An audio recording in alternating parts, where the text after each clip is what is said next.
안녕하세요. 미래 유권자 모임 선남선녀 여러분들 송교환입니다.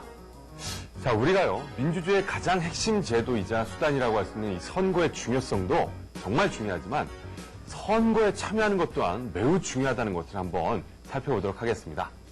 자, 그럼 한번 준비된 사파의 두 장면 한번 비교해 보도록 하죠.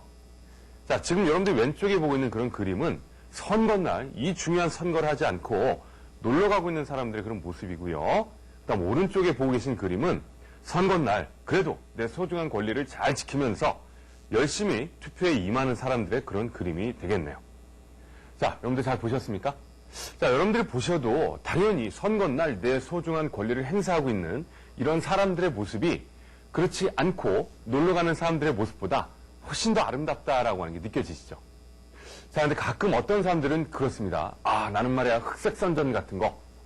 여기서 흑색선전이라고 하는 것은요, 터무니없이 또는 출처를 밝히지 않고 비밀리에 하는 선전을 얘기를 하죠. 그래서 이런 흑색선전 등이 판치고 상호 비방이 판치는 이런 그 정치권이 난 싫어 그러면서 선거를 하지 않는 것도 기권하는 것도 나의 엄연한 정치행위야라고 하면서 의외로 떳떳한 모습을 보이는 사람들도 가끔 있어요.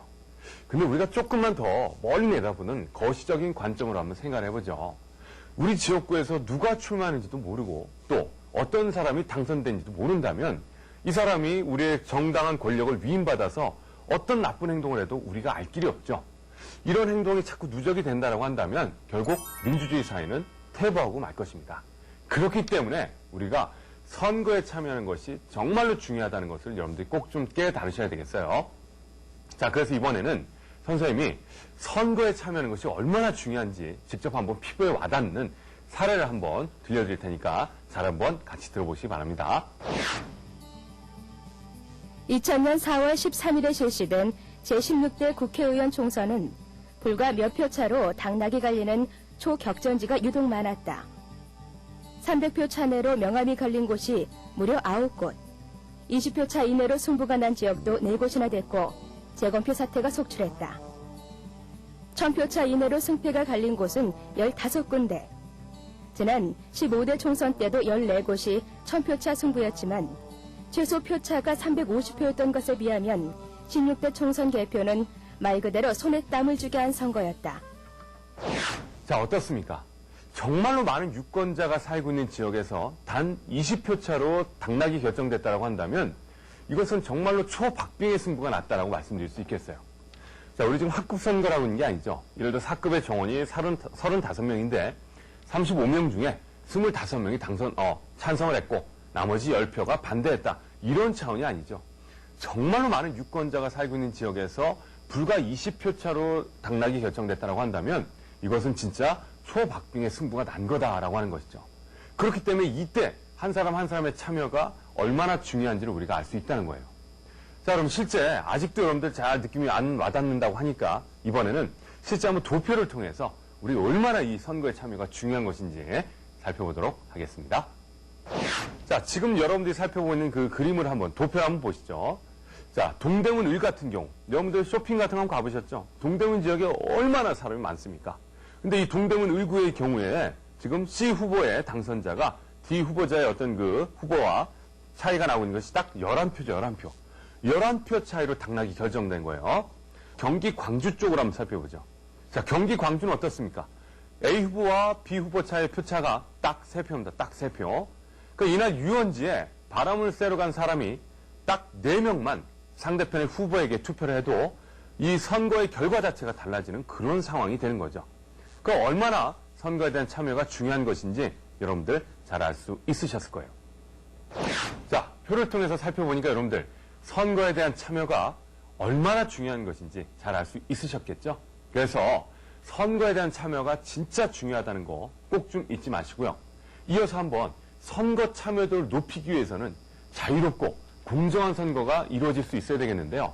이를 위해서 우리가 보장하고 있는, 법에 보장하고 있는 선거의 4원칙에는 어떤 것들이 있는지 역시 화면을 통해서 살펴보도록 하겠습니다. 자, 먼저 첫 번째는요, 선거의 4원칙. 그래서 보통선거, 평등선거, 직접선거, 비밀선거가 있는데요. 자, 보통선거부터 살펴보죠. 보통선거라고 하는 것은 선거인의 자격에 재산, 신분, 성별, 교육 등의 제한을 두지 않는다라고 하는 거죠. 그러니까 뭐 재산이 많으니까 넌 선거권이 있고 재산이 없으니까 넌 선거권이 없다. 라든가 당신은 교육을 많이 받았으니까 선거권이 있고 당신은 교육을 많이 못 받았으니까 선거권이 없어. 라고 하는 그런 제한이 전혀 없다는 거죠. 그러면서 일정한 연령에 달하면 누구에게나 선거권이 주어진 선거가 바로 보통선거입니다. 그래서 우리나라의 경우에는 선거를 현재 만 19세 이상이 되면 누구나 다 선거권이 주어지는 것이 바로 보통선거이다라고 이해를 하시면 될 것 같습니다. 자, 두 번째 평등선거를 한번 살펴보죠. 평등선거라고 하는 것은 차등선거, 불평등선거에 대응되는 개념으로서 사회적 신분이나 교육, 재산 등을 이유로 특정의 선거인들에게 복수의 투표권을 부여하지 않는다. 쉽게 말해서 재산이 많다고 1인당 2표 내지 3표를 더 갖거나 이런 내용이 아니라는 거죠. 오로지 1인당 1표만을 행사할 수 있다라고 하는 1인 1표제를 원칙으로 모든 선거인에게 투표의 수적 가치, 평등을 부여하는 그런 제도가 평등선거이다라고 이해를 하시면 되겠습니다. 자, 평등선거는 지금 살펴보신 것처럼 차등선거에 반대되는 개념으로 실제로요, 1893년부터 1922년까지 벨기에에서는요, 교육을 많이 받은 사람이나 세금을 많이 낸 사람에 한해서는 1인당 2표 내지 3표의 투표권을 더 행사할 수 있었다라고 해요. 그러니까 분명히 평등하지 못한 차등선거죠. 그래서 이런 차등선거에 반대되는 개념이 바로 평등선거이다라고 이해를 하시면 될 것 같습니다. 그리고 이렇게 학생들을 보면요, 평등선거의 개념과 보통선거의 개념을 조금 혼동을 일으키는 학생들이 있더라고요. 근데 평등선거라고 하는 것은 누구나 1인당 무조건 1표만 행사한다라고 하는 것이 평등선거의 개념이고요. 보통선거는 일정 연령에 다다르게 되면 선거권을 받게 된다, 선거권이 생긴다라고 하는 게 보통선거의 개념이라고 이해를 하시면 되겠습니다. 자, 그럼 계속해서 나머지 두 선거의 개념은 어떤 것인지 살펴보도록 하죠. 세 번째 선거권의 개념은요, 직접선거가 되겠습니다. 그래서 간접선거에 대응하는 개념으로서 일반 선거인이 직접 대표자를 선출하는 제도가 직접선거가 되겠죠. 그래서 선거권자가 중간선거인단을 선출하고 이 선거인단이 대표자를 선출하는 간접선거와 대비되는 개념이 바로 직접선거가 되겠다라고 하는 거 알아두시고요. 그다음 마지막 네 번째가 비밀선거가 되겠습니다.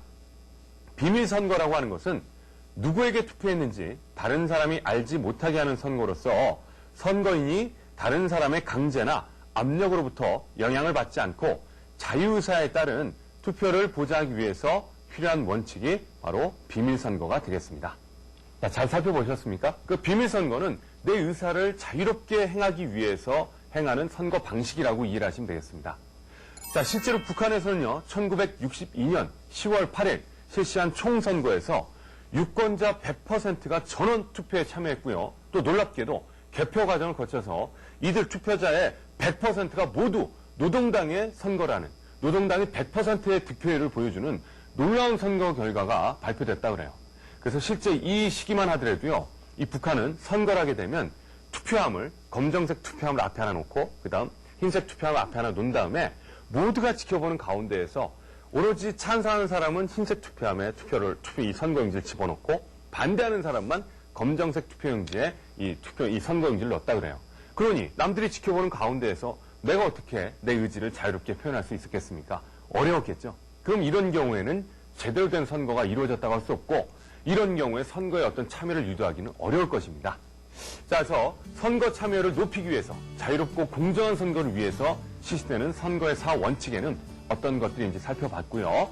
더불어서 선거가 얼마나 중요하고 또 이 선거에 참여하는 것이 얼마나 중요한지를 살펴봤습니다.